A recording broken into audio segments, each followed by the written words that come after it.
particular video, I'm going to be going through the entire process that I use to seal, mount, and varnish my colored pencil paintings. And I'm going to be discussing why I choose to do this and why I opt to present my artwork this way instead of framing it with a mat and behind glass. I'm also going to be discussing the products that I use in detail and how to use these sometimes toxic materials as safely and effectively as possible. In my online course, I teach artists how to build up luminous works of art with layers of colored pencil on sanded paper. And this is a process that I use in my own work all the time.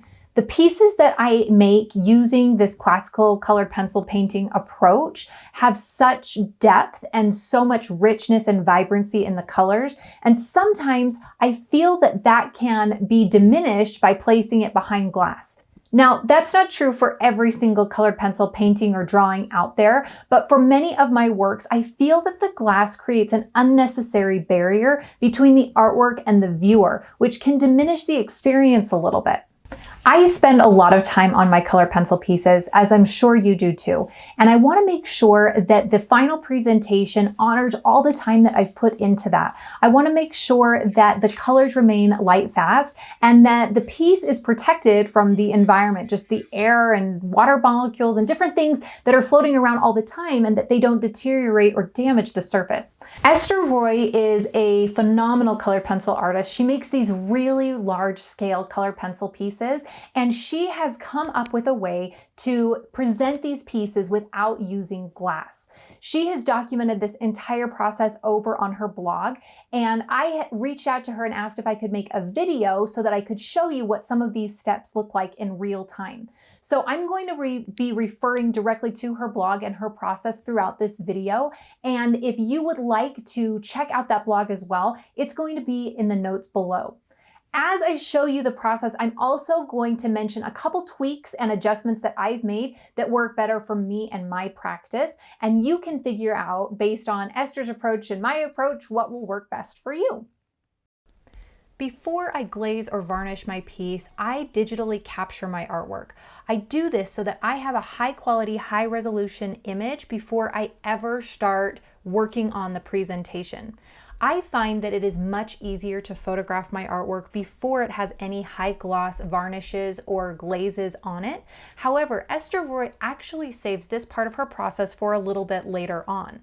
I think she can get away with this because she has her pieces professionally photographed, and that is not something that I personally do. I photograph them on my own, and I just don't have the skills or the equipment to get high quality images of my work once they have those really high gloss varnishes on them. Before you begin spraying your work, make sure that you remove any debris, hairs, or anything that is on the surface of your work. You can do this with your fingers, but tweezers might be a little bit better and a little bit more accurate. And you want to remove these because if you leave them on there, they will get sealed into your piece.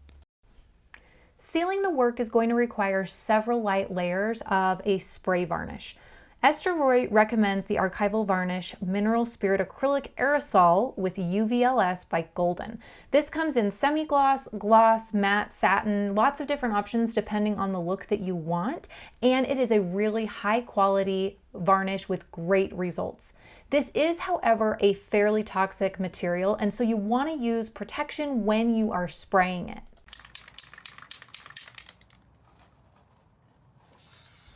On the blog, Ester Roi recommends wearing a dust mask and doing this outside, and that's what I'm doing here in this video. I'm wearing an N95. I could smell a lot of the fumes still coming in with that mask, so I actually have personally upgraded to using a respirator more like this one. After shaking the can, I apply a very light layer about 8 inches away from the surface. I rotate my work so that I am alternating between spraying horizontally and vertically across the surface, and then I keep track on a little paper like this. Ester does about 12 light layers over the surface of her large pieces. I do somewhere between 8 to 10. The smaller you go, the fewer layers you have to do because you're less worried about missing a spot over that large surface. In between each layer, I allowed the spray varnish to dry for about 30 minutes, and I pulled the entire piece of cardboard into the garage so that I would limit the amount of dust and particle moving around on the surface. When I apply the spray varnish, my artwork is just taped onto a large piece of cardboard. I have some acid-free tape rolled into little pieces, and they're just on 4 corners on the back and then put onto the cardboard. This allows me to spray past the artwork in both directions without worrying about getting any on my house. Once the artwork is completely sealed, I'll let it rest for about a day, and then it's time to mount the artwork onto a panel.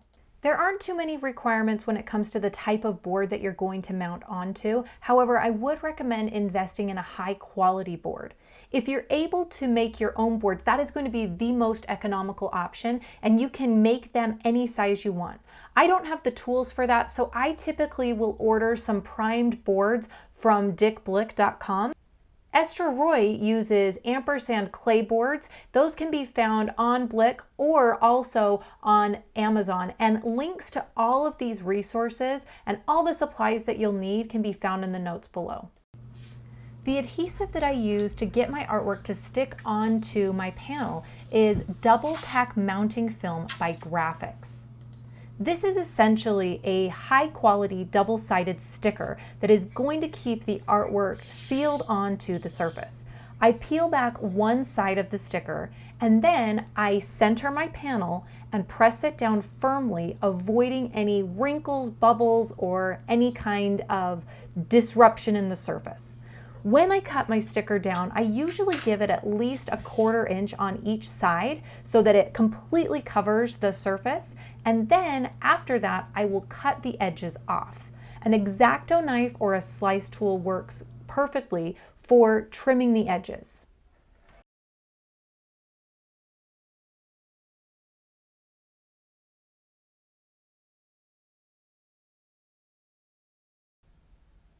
Although the goal is to avoid any bubbles, it's probable that you will still have a couple bubbles or air pockets in this sticker. So you can use a rubber brayer that a lot of artists use for printmaking to roll out any extra bubbles.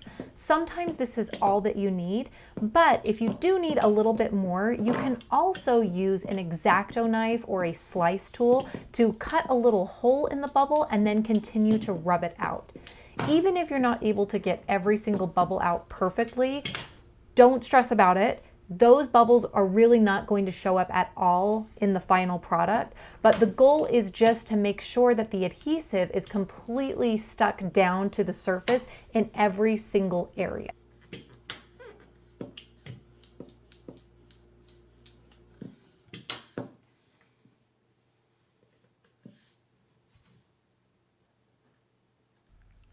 At this point in the process, before I peel back the other side of that sticker or mount my artwork, I paint the edges of my block.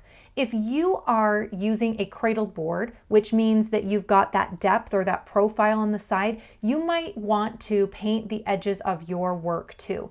Typically, for me, this involves 2 to 3 coats of acrylic paint. I go up and down vertically, and then the next coat I go horizontally, and I alternate to cover as much of the surface as possible. It is completely possible to mount your artwork on a board that does not have this profile on it.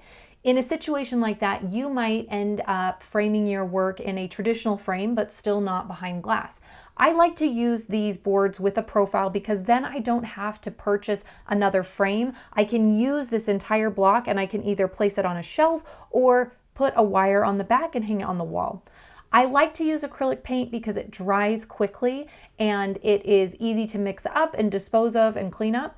However, probably there are several other kinds of paint that would work as well. If you're enjoying this video, I would love it if you hit the thumbs up button and subscribe to my channel. It's also great to turn on notifications. Notifications will alert you when a new video drops, and you definitely won't want to miss next week because I'm going to be sharing with you how I use pan pastels to speed up my color pencil painting process and create a mini series right there in one video for you. So make sure that you've got those notifications on so that you don't miss that one. Once the paint is dry on the edge of my panel, it's time to mount the artwork.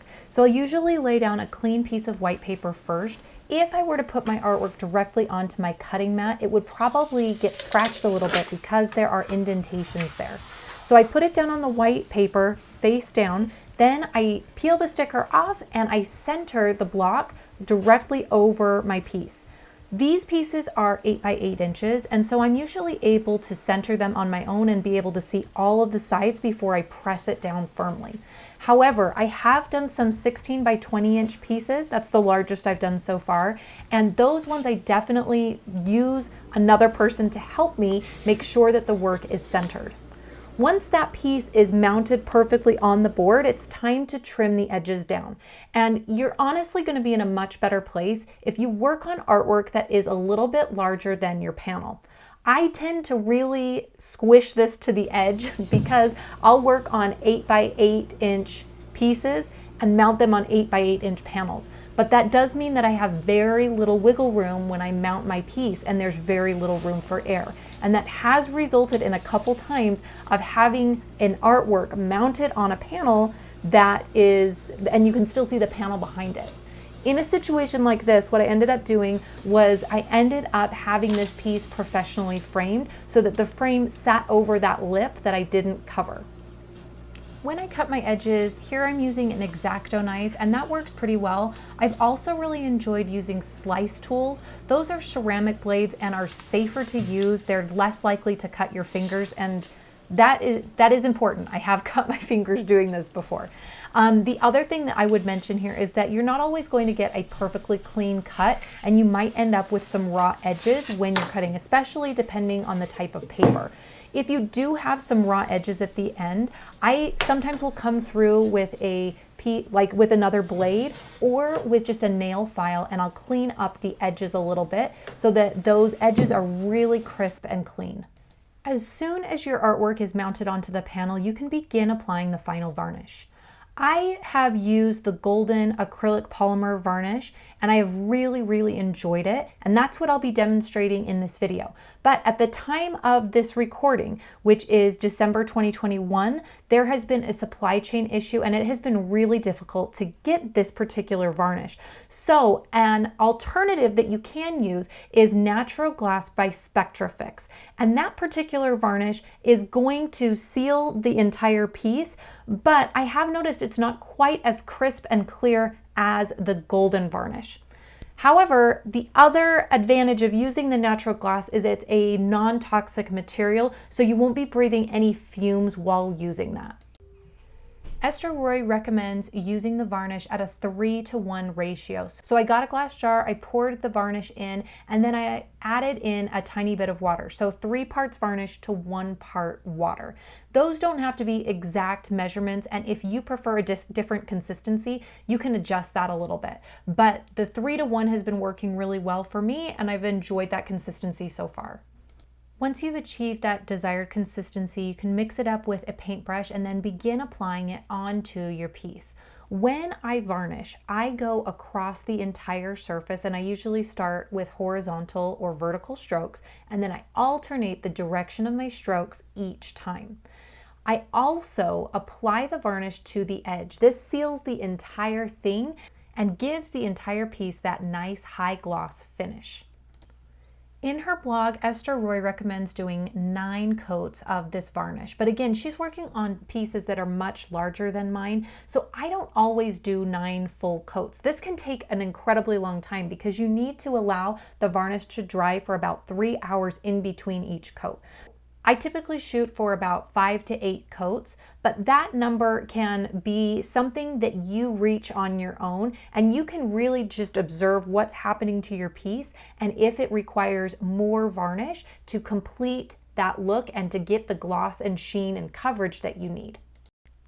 Because I am applying so many glazes and there is quite a bit of lag time between each coat of varnish, I will keep track of it similarly to how I did with the spray varnish. I will check it off on a piece of paper, and I'll make sure that I remember exactly what I've put on so far. Throughout this video, you learned how I mount, seal, and glaze my colored pencil paintings, the materials that I use, and how to do this process as safely and effectively as possible. While you wait for next week's video, I would encourage you to check out these 2 videos. If you liked this video, you'll be sure to love those ones as well. Well, that is all for now. Thank you so much for taking the time to watch this video, and I can't wait to see you again soon. Bye!